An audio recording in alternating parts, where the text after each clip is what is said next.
Hi there. Hi, everyone. And thank you very much for tuning in tonight. I'd really been looking forward to doing this at the museum. I think it's just going to keep us all that bit safer if I'm doing it across the water. I have to tell you that I've had 3 power cuts this evening. And if for any reason things go down, there's a backup plan, but it might be an opportunity to grab yourself a cup of tea, maybe something to eat, but hopefully everything will stay stable. Okay, so with no further ado, I'm going to start the talk, if that's okay with you. Okay, so tonight we're going to reflect on the sinking of the Irish Lights tender SS Isolda, which was sunk by the Luftwaffe on the 19th of December 1940. This will be the 81st anniversary of the sinking, and it's strange really that a little Irish Lights tender should attract any interest, because if it had never been sunk, it would be a very ordinary little ship that might have been remembered with affection locally, but nothing else. However, the sinking brings it into sharp focus at a very difficult time, which I'd like to explore tonight against a backdrop of emergency censorship and grief. I'm just going to attempt to share my screen now, so here goes.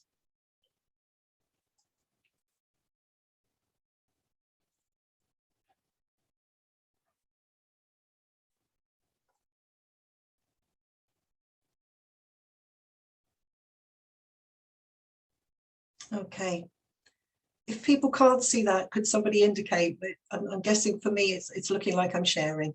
Yeah, no, it's Connor here. It looks fine to me. You can work away.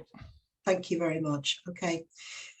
So throughout the lecture, I want to refer to both Irish Lights and Commissioners of the Irish Lights, which may be abbreviated to CIL, just so I don't lose anybody.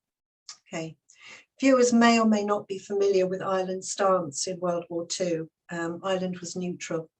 When World War II was declared, Taoiseach Eamon de Valera was quick to realise that Ireland could not withstand an invasion either by the Allies or the Axis powers. In Dr. Michael Kennedy of the Royal Irish Academy's excellent lecture on Emergency Ireland, he pointed out the stark fact that Ireland had weapons and ammunition to resist invasion for up to 48 hours. It was feared that aerial bombardment up the Liffey could take out all of the civic buildings and infrastructure. For however long World War II lasted, Ireland had to maintain a precarious neutrality to ensure the safety of its citizens. By December 1940, France had fallen, which meant that the Germans were able to use Brittany as an airbase, which gave them access to bombing the St. George's Channel and the UK mainland. Pat McCarthy's detailed lecture, A Dangerous Stretch of Water, summed up the number of non-combatant vessels sunk during the emergency, comprising the Irish Lights, trawlers, and of course Irish Shipping Limited, and many others. We may never have a final figure, but the tally is, of that 163 estimated to have served on those ships, close to 20% was lost. Growing up, the SS Isolda sinking was very important in my family. It had literally changed their lives. And I wanted to understand why, when one of my cousins bought a house in Kerry, a place with no known link to the story, that it called the house Isolda, or why we post RIP Grandad on Facebook as if we'd known him and he's been part of our lives. So I set out to explore why there was unfinished business. Initially, I didn't even know there was a name for it, but there is, and it's called Ambiguous Loss. And that's the loss when a body is never found. Psychologist Pauline Boss researched this in the US after the losses of the Vietnam War. It's a grief that never really gets laid to rest and can be through the generations. So I've set out to interview the descendants of the SS Isolda sinking to discover how it is for them. And through these wonderful people who've given me their time and their memories, have combined the anecdotal with primary evidence to commemorate the men who were lost. Much of the Irish Lights primary evidence comes from the CIL letterbooks that were written and maintained by, and I hope I said this man's name right, Eustace Leggett, who was Secretary of the Irish Lights in 1940. I'm very grateful to Gerard White, the grandnephew of Patrick Short, one of the men killed, for his research into the sinking and many of the primary documents which have come from the military and National Archives. The Irish Lights is today, and was then, was charged with keeping Irish lighthouses and lightships, which have now been replaced by buoys, maintained to ensure the safety of the sea around the island, this is a struggle to say, the island of Ireland. It's important to remember that this is not a 26-county task, but encompassed the whole island, and I'll return to that. The Isolda crew were a tight-knit bunch of men, many of whom had served together on both the Irish Lights and other vessels, some for over 20 years. Their commander was John Campbell Nairn, who'd risen through the ranks, and he knew the men well. He had been granted leave that December, and he was replaced by Acting Captain Bestick, first officer of another Irish lightship, the Alexandra. Bestick had been third officer on the Lusitania when it was sunk. He was an experienced mariner and trusted to take charge. I don't want to dwell too much on what took place on the 19th of December, and the story may be well known to you, but I would like to suggest that the established narrative may be different to what we think we know about the Isolda sinking. If we know the story, we think that it runs roughly like this. On the morning of the Thursday, the 19th of December, 1940, an unarmed lighthouse tender, SS Isolda, left Rosslare Harbour to carry out reliefs on the Barrels and Coningbeg Lightships off the Salty Islands, Wexford. Shortly after the relief on the Barrels lightship, at around 10:45, a German plane was spotted overhead. The plane flew over 4 times, dropping bombs which sank the ship. 29 men, including lightship men, were saved, and 6 men were sadly lost. For a long time, I believe that only the officers and a few key men were interviewed afterwards, but the statements taken were much more extensive, from the majority of the crew and from all but one of the lightship men. They were taken almost immediately on landing at Kilmore Quay, days later at Dunleary, and also in Dublin in the early part of 1941. The focus of the statements was about trying to understand the details of the sinking, i.e. the nationality of the plane, and trying to establish the ship's position. This would be paramount. Turning to the statements from the Barrels crew, something unusual immediately leaps out at you. None of them start with something like, "I was picked up off the Barrels and I was on the Isolda when a German plane came over." All of the statements begin with phrases like, "I left over." All of the statements begin with phrases like, "I left over."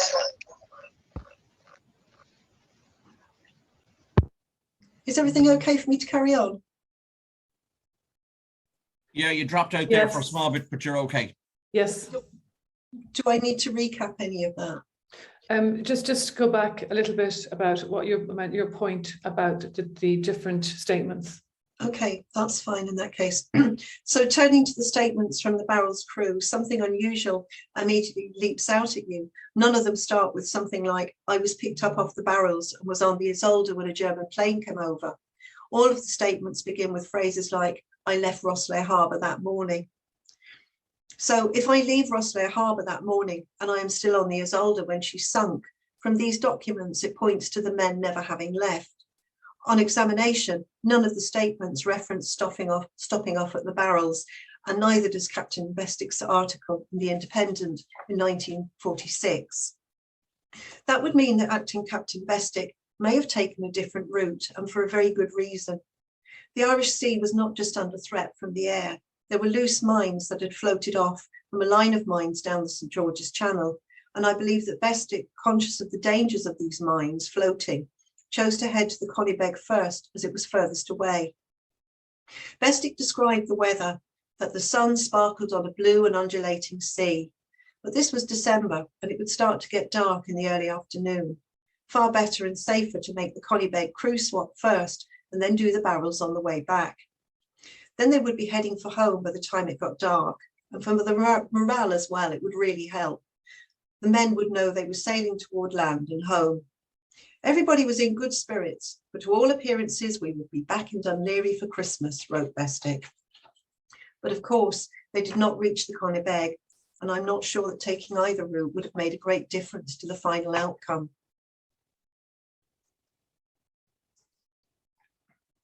Censorship in Emergency Island meant that the Isolda sinking was not reported in Irish newspapers. The following day, the German High Command reported they had sunk an unarmed mercantile vessel. The sinking had been photographed and was featured in the Luftwaffe in-house magazine, Der Adler, and it called the SS Isolda Lighthouse Service, but in the Irish papers, there was nothing. The mailboat had been bombed on the 19th of December, and this was featured in the Northern Irish papers. with the Germans' claim tucked away underneath that article.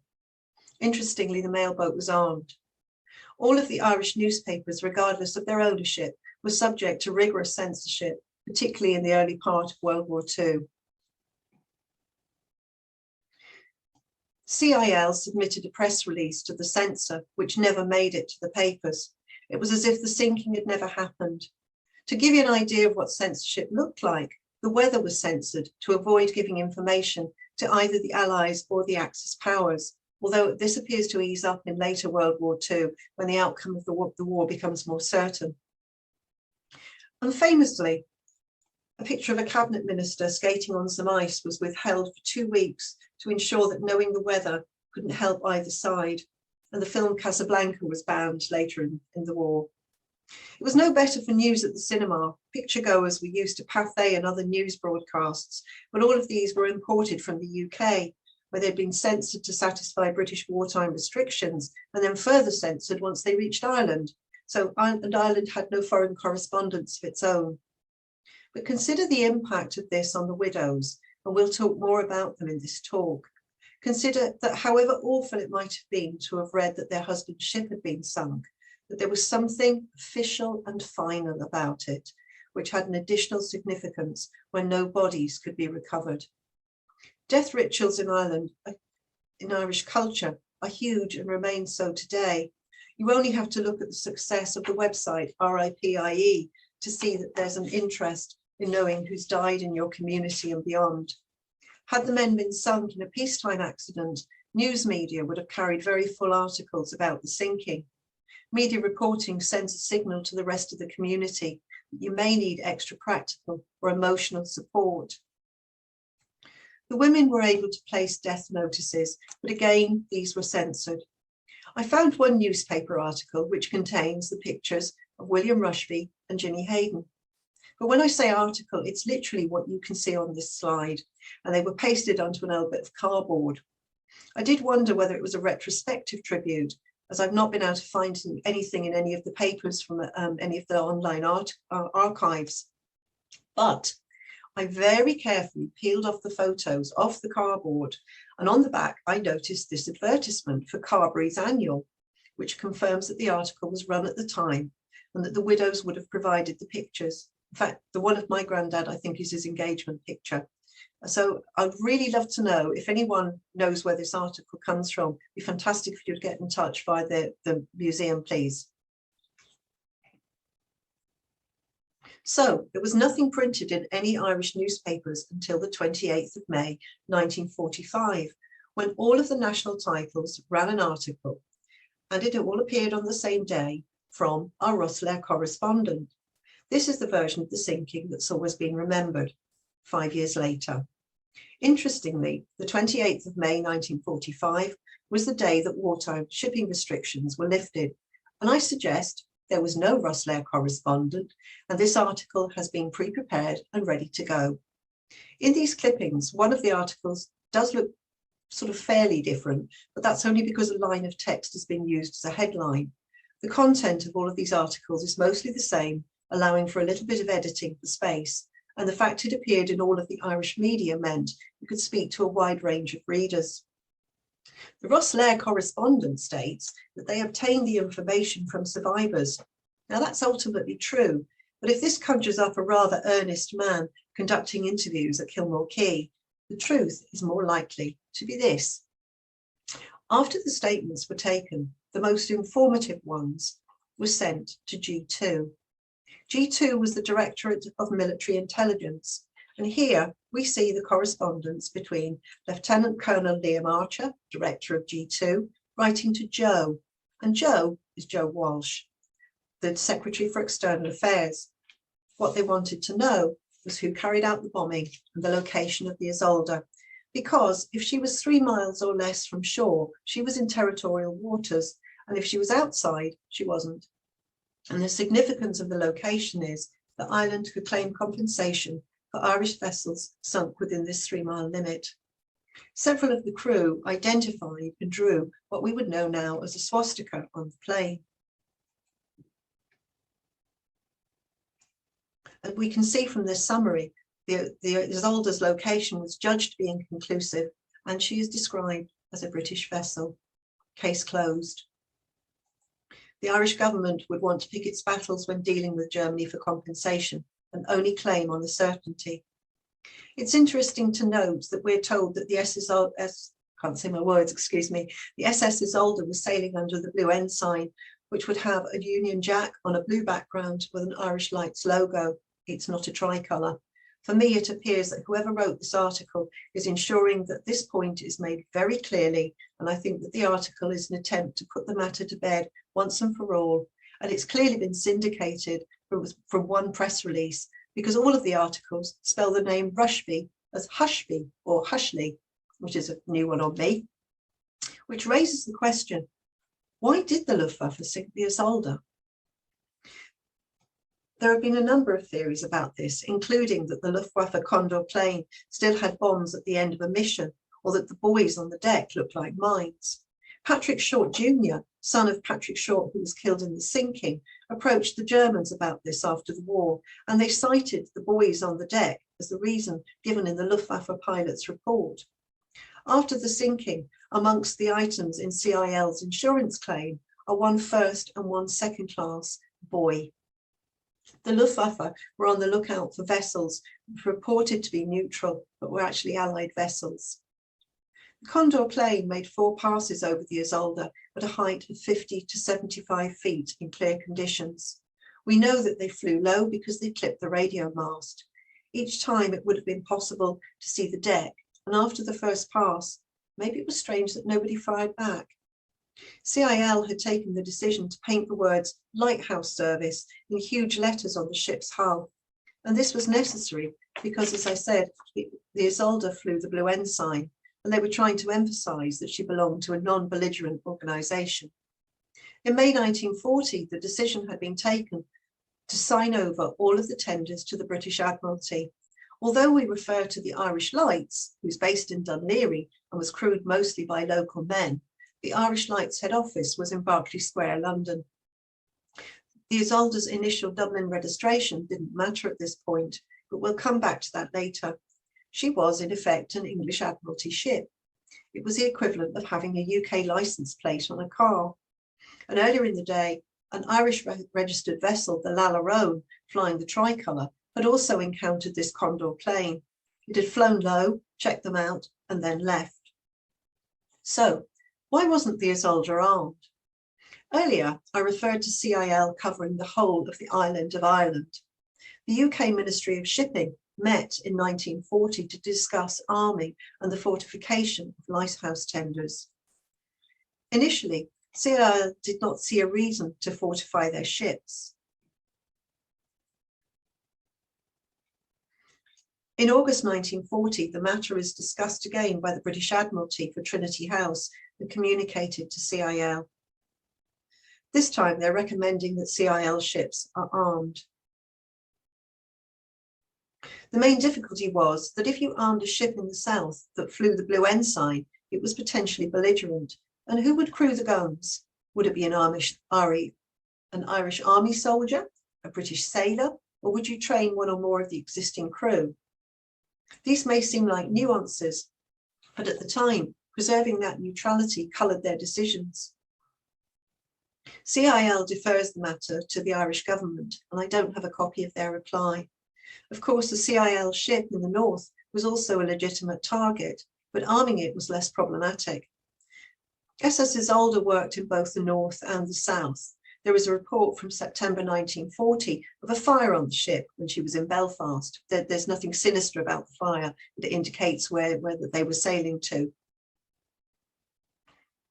Rather than arming the vessels, they sailed with the lighthouse service painted on the hull, and by August 1940, CIL fortified the bridge area with concrete to give protection against bombardment. After the sinking in January 1941, the Ministry of Shipping recommended arming Irish Lights vessels with Hotchkiss machine guns, which could be fired defensively. They were fitted in June 1941, which this letter from July 1941 confirms. The crews were trained to fire them. John's short son, John, remembers the guns being crewed by Royal Naval personnel who concealed their distinctive collars while on board or ashore, and the guns were kept covered while in port.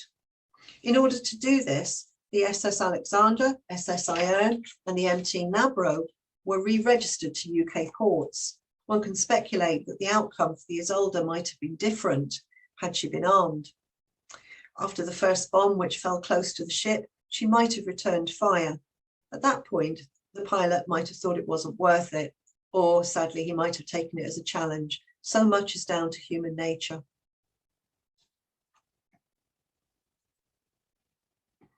What we do know on the 19th of December 1940 is that by 11 AM, the SS Isolda had been sunk, 6 men were dead, and the survivors were headed back to Kilmore Quay, Wexford, to be received by the local RNLI, led by Colonel Fitzgibbon and Mrs. Godfrey. The men were taken to the Wooden House pub and the officers to Mrs. Godfrey's home. She was a long-time supporter of the local RNLI and later given an award for her service. First Engineer Scott White, second Engineer Best were those amongst the men hospitalised in Wexford. Their injuries were mostly blast-related, but there were also cases of broken bones and, of course, shock and shrapnel. But for the wives, a week before Christmas, life was normal, or as normal as pre-Christmas preparations could be in simpler times, and with all the shortages due to the war. Elizabeth Rushby, wife of William Rushby, who was later confirmed lost, was taking her 12-year-old son Eddie to buy him boots from Sean McManus pawnbrokers in Dunleary. Having been the mother of 2 boys, I can only imagine how much she needed her youngest having a growth spurt the week before Christmas. Her husband had meant to be at home, but he had offered to cover another crew member. It was 2 days extra pay. He had told her that, and it would give them a better Christmas. Elizabeth was a very superstitious woman, and before he left, she'd taken out a small Christmas cake that she'd managed to get icing sugar for. Now, quite where she managed to get icing sugar in 1940, I think she was very fortunate, and maybe she just kept it at the back of the press just for that one occasion. Elizabeth saw the cracked icing, though, on the cake as a bad omen. She saw it as a harbinger and begged Will not to go. Of course, he went.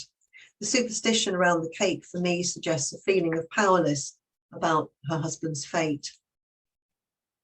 And later, as Elizabeth was in buying boots, a woman rushing into Sean McManus's simply blurted out, "Your man has gone down on the Isolda." Suddenly, boots were no longer a priority. Sean McManus gave out to the woman, upbraiding her for delivering such dreadful news. But I'm interested in how the news travelled. Elizabeth was my granny and Eddie was my dad. They never named the woman, and in those days, Dunleary was a much smaller community. And trust me, my granny seemed to know everybody. Elizabeth then headed to the Irish Lights Yard and asked for official confirmation of the sinking and of her husband's fate. CIL confirmed the sinking, but they could not confirm the names of the survivors or those who at that point would be classed as missing. I never had the presence of mind to ask at what time Elizabeth and Eddie were in Sean McManus, but let's assume it was after 12 and before 5 PM. That would mean that word had travelled from Wexford to Dunleary by some informal means, and that a random woman had either heard about the sinking as gossip or had been told directly by someone who knew. And I'm just considering the Wexford train. The Wexford train wouldn't have got into Dunleary until way later in the evening. We'll come on to the Wexford train in a bit. Back in Kilmore Quay, Wexford, according to the statement of Coningbeg's Ambrose Smith, Mr. Bestick, the commander, got us all together and discovered there were 6 of the crew missing. The men received dry clothes, beer and cigarettes and were taken to board the Wexford mail train. It's unclear what formal level of communication there was between Kilmore Quay and Dunleary, but it seems odd that despite the roll call, the names of the missing were not communicated to CIL, or if they were, that this was not communicated to their wives. There was certainly enough time and the technology of a phone between Kilmore Quay and CIL's head office in Dollier Street, Dublin, or the yard in Dunleary, or more commonly, they would have sent a telegram. CIL used telegrams very widely to relay orders to the lightships, and the system worked like emails with a read receipt. This example is not related to the sinking, but it shows an example of a very highly effective system of communications. Given that the UK Ministry of Shipping knew the risks to CIL's vessels, I'm surprised not to see evidence of today what we would call a business continuity plan, which would have enabled CIL to keep waters safe in the event of a sinking, and as part of that, possibly a procedure for how relatives should be informed if there was a sinking. Many of you will be familiar with the phrase, the past is a different country, they do things differently there. And I think it's important to consider what took place in the context of that time. I have to say that the organisation that CIL was back in the day seems very different to the one that I've encountered today. Everyone there has been so helpful and welcoming, providing me with information. In 1940, if CIL knew the names of the dead or at least the missing, surely it would have been possible to inform the wives. Many of the wives went to the Irish Lights Yard only to be told to meet the Wexford mail train that night at Dunleary station. And if their husband was on it, he was still alive. Mary Donaghy, daughter of SS Isolda Winchman Stapleton, who survived, said, "My mum only found out when my dad was taken off the train, as she often spoke of the terror of not knowing whether he was alive or dead. Would it not have been possible, knowing the names of the lost, to preempt the widows coming to the station? Although maybe it's human nature that even if they'd been told, they might have come anyway with a faint hope that a mistake had been made and their husband had been recovered after the information had been relayed. Would it not have been possible to ask those women to wait in the waiting room or the station office until Captain Bestick could have a quiet holding conversation with them? They could have been spared the sight of other couples being reunited when this information was already known. Stuart Scott White, son of First Engineer Scott White, told me in 2015 that he'd been at the station that night. His father was hospitalised in Wexford following the sinking. Stuart had been 14 at the time. When he came home, he spoke to his mother and there was a caller to the door. It was Mrs. Hayden, wife of SS Isolda greaser Jimmy Hayden. The Haydens and the Scott Whites lived near to one another. Mrs. Hayden was asking for news of her husband Jimmy. Although Mrs. Scott White already knew that Jimmy was dead, she chose not to tell Mrs. Hayden. I think this is very difficult. Mrs. Scott White said it was because she didn't want Mrs. Hayden hearing in a house full of strangers. But I wonder also, was it just too much to deliver that news when her own husband was alive, even if he'd been hospitalised? How hard it was to break the terrible news to Mrs. Hayden. But it's clear from this that some people knew and others didn't. And the ones who didn't know were the ones who needed to. This would have avoided a 17-year-old Sam Williams deck boy from the Isolda breaking the news to my grandmother that my granddad was dead. Surely the Irish Lights had a responsibility to the families of the crew, and this would have been a compassionate and caring act. There was also confusion about who had been lost and who had been saved. During an interview with Helen Shakespeare, the daughter of Christy Swords, an able-bodied seaman who was saved from the Isolda, she told me how her dad was thought lost. His distraught fiancée was walking down the metals that night, having come from her mother-in-law to Bee's home in Old Dunleary. She heard footsteps behind her. Christy had a very distinctive walk because he had flat feet, and when she turned, she saw what she thought was a ghost. After some explanation, they were reunited. She realised it was her own Christy and not a ghost at all, but initially she thought it was that Christy had been drowned and Paddy Farrell had been saved. Paddy Farrell and Christy were best mates, and Christy went to try and make things right with Paddy Farrell's widow, Jenny, who had a 1-year-old son. The story goes that Jenny wouldn't see him as it was just too hard on her. Sarah Dunn, whose eldest son was serving on the Irish Lights vessel, the Ione, knew nothing about the Isolda sinking until her sister-in-law came to see her, expressing condolences. Initially, Sarah didn't know what her sister-in-law was talking about.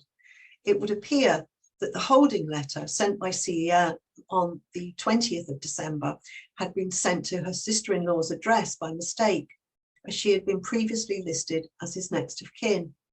Although we can see from this copy of the letter that CIL had the address, which was the family home.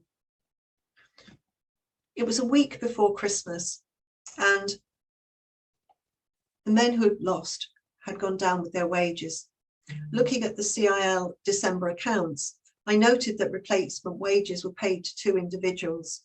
There's a great deal of detail in these accounts, but what's lacking from them is something like basket of groceries for Mrs. Hayden, or help paying off something where somebody had been paying on £1 a week, something like that. I'm not doubting there was an informal whip round for the families, but a week before Christmas, this was very, very hard. The women received temporary allowances, which was paid them while the pensions were being calculated. The Shipwrecked Fishermen and Mariners Royal Benevolent Society helped with some initial financial relief. It took from the December to the April 1941 the pensions to be awarded. As part of your contract with CIL, you were required to pay into an assurance scheme to contribute towards a final pension or to pay out for death in service. The widows were awarded pensions for themselves and any dependent children under the age of 21.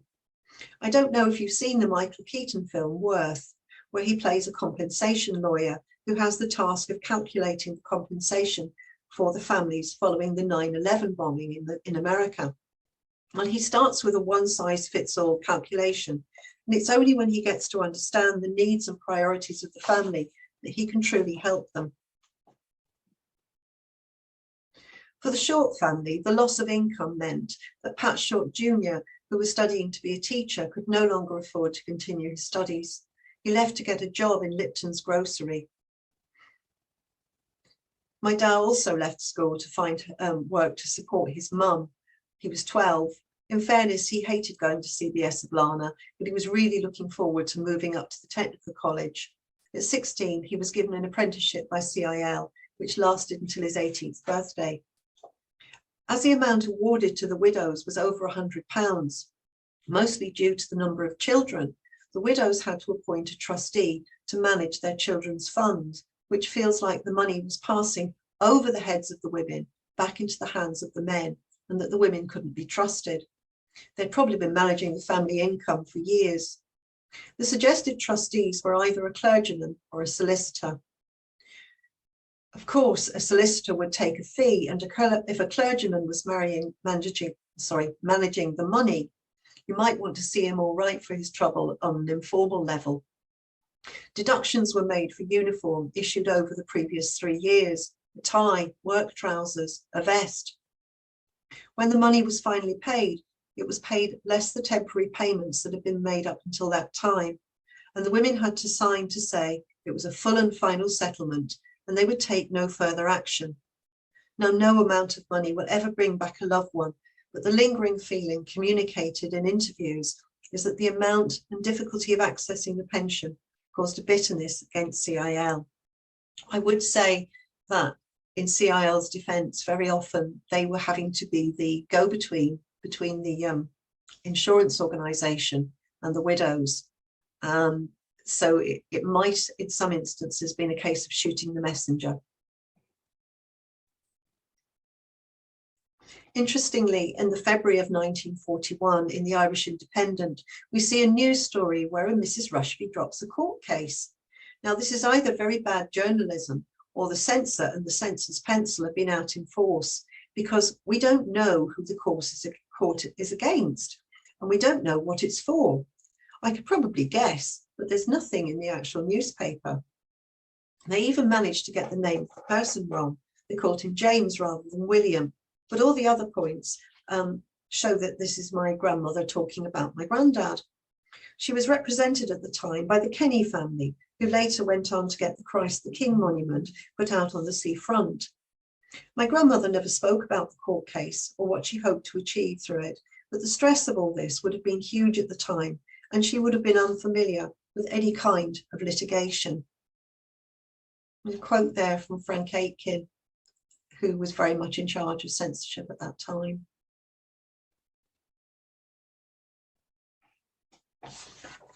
So tonight is about men. Let's remind ourselves who they were.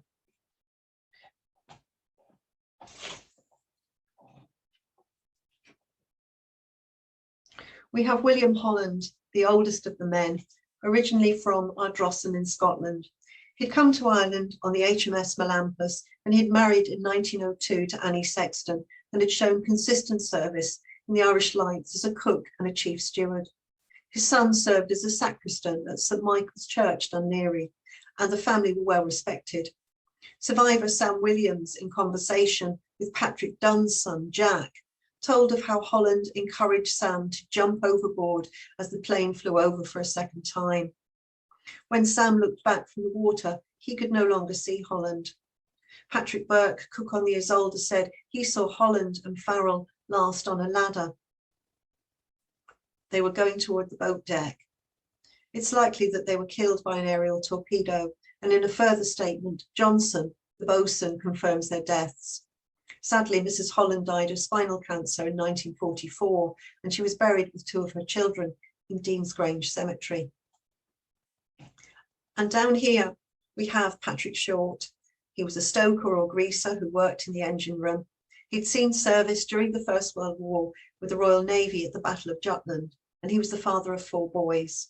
If we refer to First Engineer Scott White's letter to his wife, Maisie, he relates that he saw Short dead and naked on the deck. Jimmy Hayden and William Rushby were best mates. They worked as greaser and leading greaser, respectively. They palled round together along with their wives, and Jimmy and William probably died together. It's likely that they were taken out by the 3rd bomb, which hit one of the lifeboats. When I was a child growing up, we always believed that because my grandfather worked in the engine room, that his death would have been instantaneous and he'd have known nothing about it. And while that's very final, there's a certain comfort about it. But when we go back to the accounts of the sinking, we find that there was a 10-minute gap between the 2nd and 3rd bombardments. And in that time, the men had tried to get away. Somewhere in all that smoke and fury that would have been in the engine room, they made it to one of the lifeboats before the 3rd bomb and aerial torpedo struck. There's a huge act of heroism where 2nd Engineer Best goes back to try and stop the ship's propeller. He had to try and stop the engine because the propeller was getting very near to one of the lifeboats, and in risking his own life, he saved many more. Best was unconscious on the deck after the 3rd bombing, and Chief Officer Thornton literally threw Best into the sea, which soon brought him round. I don't have a picture of Patrick Dunn, who was the coxswain on the ship. His family have really engaged with this and gave me a fabulous interview, but I'm sorry I've no picture to show you for him. Patrick came from a seafaring family. He was married to Sarah and they had 6 children, the eldest of which was also employed by CIL. Patrick Dunn was blown out of one of the lifeboats, according to Stapleton, the ship's winchman.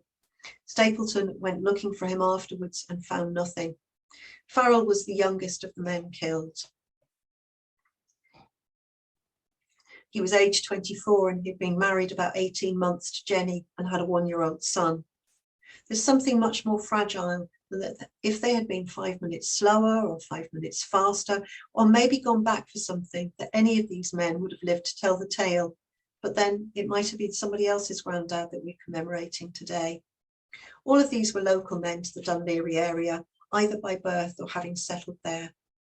After the sinking, Acting Captain Bestick was on sick leave until the end of March 1941.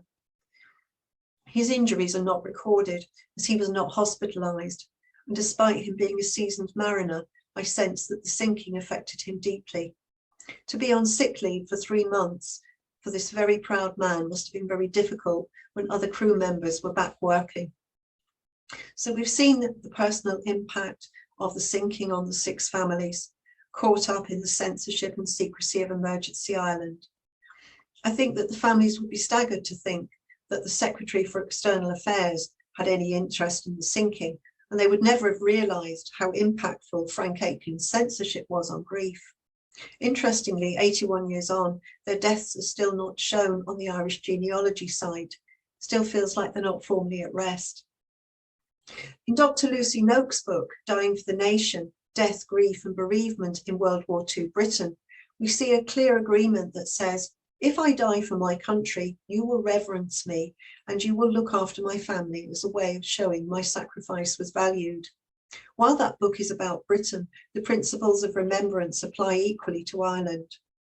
But after the article in 1945 and Best's Irish Independent interview in 1946, there was nothing, no memorial, and it was as if Ireland had not processed the emergency.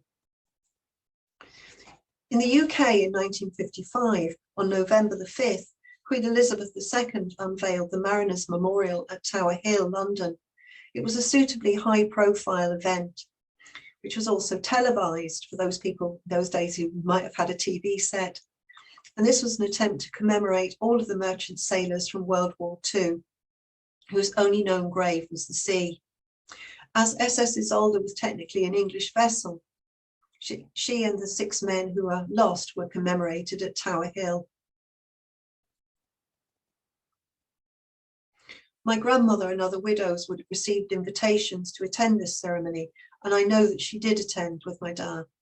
Of course, this wouldn't bring her husband back, but it was a welcome and prestigious voice in the silence of her loss to know that he had been commemorated by a head of state.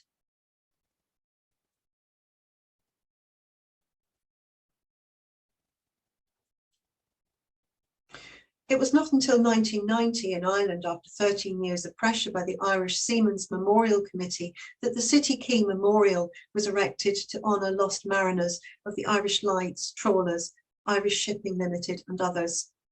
By that time, all of the widows were dead. The Irish government made a medal available and a certificate for sailors who had either given 6 months service or had paid with their life during the emergency. Of the 200 medals, only 30 were presented in person, as apart from those men who had died at the time, others had since died or were too ill or infirm to receive them at the presentations. It feels that finally the men of the Isolda and the other vessels involved in the emergency received recognition by their own state. Every year, the Irish Lights vessel, the Granddaughter, heads out to the Isolda wreck and reverently casts a wreath on the waves. At Kilmore and City Quay, they're remembered. So, in conclusion, a little ship that was non-belligerent and became part of a global conflict. She was Irish at heart, but flew the blue ensign, which may have sealed her fate. Although we know that the Luftwaffe were no respecters of the tricolour either. She seems to disappear from history, only to be reported in the press when World War II was at an end. Her story is just one more like a small jigsaw piece in a massive puzzle. She left 6 widows who never remarried, and I've shared a little of what I found out, but my research continues. I'd like to leave you with this one last newspaper clipping. On the 5th anniversary of the sinking, Mrs. Hayden, widow of Greaser Jimmy Hayden, placed this roll of honour notice. It is exactly 50 words, and it's as if for the first time she can express her grief through the detail and finally say, R.I.P. the lost men of the SS Isolda. Thank you.